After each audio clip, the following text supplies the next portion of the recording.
Hello, welcome to 10 Minutes with Malachi. I'm Buddy Pennington, pastor of Westville Assembly of God in Northern Holmes County, Florida.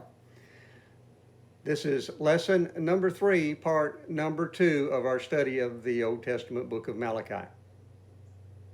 Allow me to read the verses for this video, which are Malachi 3, verses 2 through 4. But who will be able to endure it when he comes? Who will be able to stand and face him when he appears? For he will be like a blazing fire that refines metal, or like a strong soap that bleaches clothes. He will sit like a refiner of silver, burning away the dross. He will purify the Levites, refining them like gold and silver, so that they may once again offer acceptable sacrifices to the Lord. Then once more the Lord will accept the offerings brought to him by the people of Judah and Jerusalem, as he did in the past. Now in this passage, Malachi is prophesying about the coming of the eternal judge.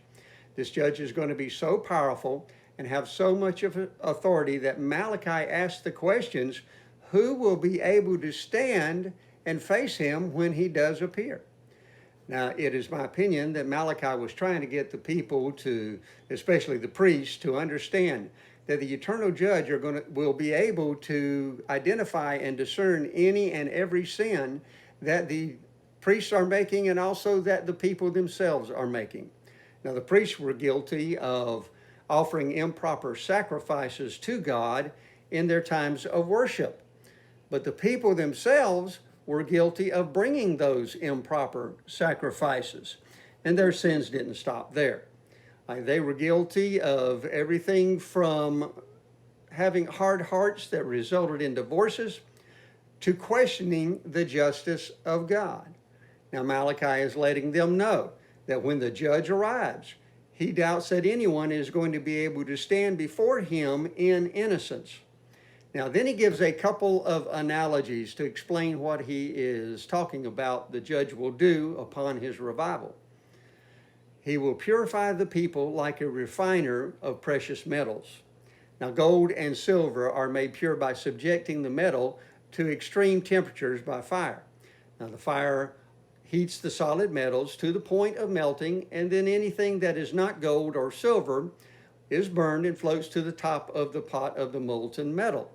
Now, the temperature is lowered then, the floating debris is skimmed off, and then the metal is reheated to separate whatever is left in the metal. This process is repeated until any impurity that could possibly be in the metal is removed. Now, the eternal judge is also going to come like a strong soap that bleaches clothes. Soap breaks down the surface barriers and dissolves the oils that cause stains and dirt to cling to clothing. A strong soap, something like lye soap, which was used around the world for many, many years, will actually remove stains from cloth and take color out of that cloth. The judge will apply his cleaning power and take away anything that defiles the spirit or the body from the people, even to the removal of color or a basic characteristic from those who are being cleansed by that power. Now, his cleansing power and purifying fire, will be applied to God's people until their sins are removed. He will work on the priests especially in order to bring the proper relationship to God back to their times of worship.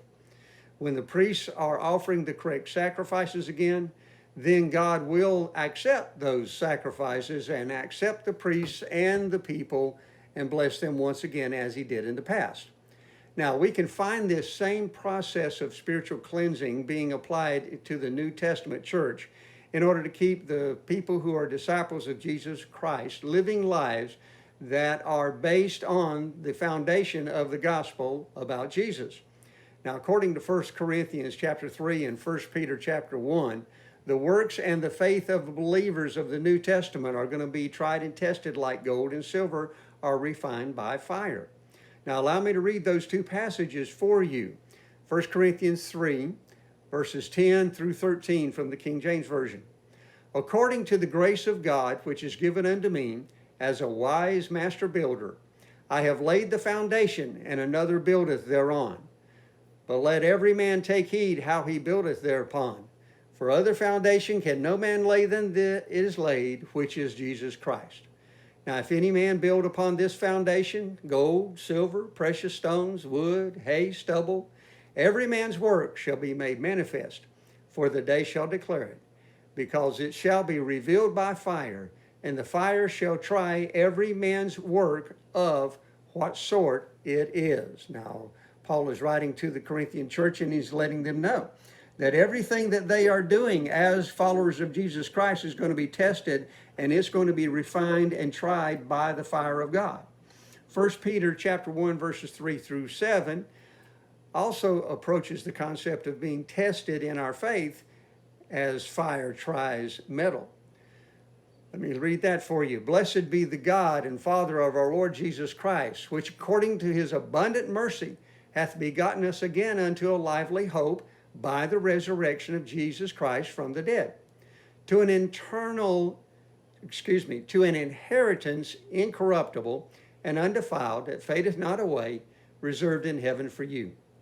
You who are kept by the power of God through faith unto salvation, ready to be revealed in the last time, wherein ye greatly rejoice, though now for a season, if need be, ye are in heaviness through manifold temptations, that the trial of your faith, being much more precious than of gold that perishes, though it be tried with fire, might be found unto praise and honor and glory at the appearing of Jesus Christ. Now the purifying will be done to help the believers, the followers of Christ, his disciples, to be more like Jesus. Now it could be argued that this process is part of the baptism of fire that John said the Messiah was going to be establishing. Now, whether a person lived in the days of Malachi or he lived in the time of the New Testament or is alive today, those who belong to God are expected to live in a holy manner. Failure to do that brings his judgment and his purifying fire and a thorough washing by his heavenly cleaner. Now, just as Malachi predicted the coming of the one who would judge Israel, the one who would judge Israel is the same one who judges and purifies his New Testament church, the modern church. Now, the purpose of both of these cleansings, either in Malachi or in the New Testament and in modern times, is to bring the followers of God back into right relationship with God.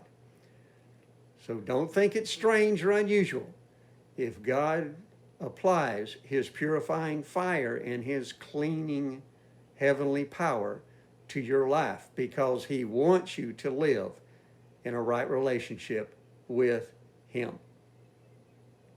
And it's my prayer that these videos and part of the blog that we have at our website is going to be a blessing to you.